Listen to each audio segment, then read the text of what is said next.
Hello sa mga nanonood. Nagkaroon ako ng problema sa GCash ko. Nag-automatic deduction siya every week ng 100 pesos. Hindi ko alam kung ano to. Kasi naalala ko, nag-register ako sa isang website about phone tracking to. Hindi po ako nag-subscribe sa kanilang mga subscription.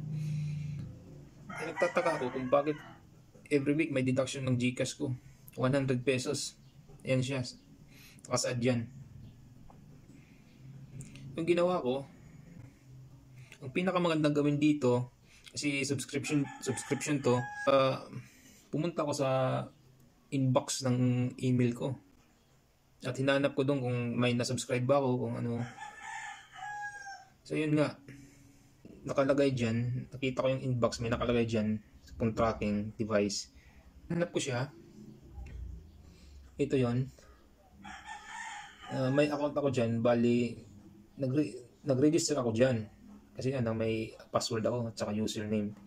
Ang ginawa ko, pumunta ako sa kanilang website at saka nag-unsubscribe ako.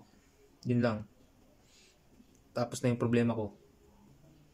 Sa mga nagproblema ng mga andyan, katulad nito, yung sa Tulify Pte.Limited at Ltd.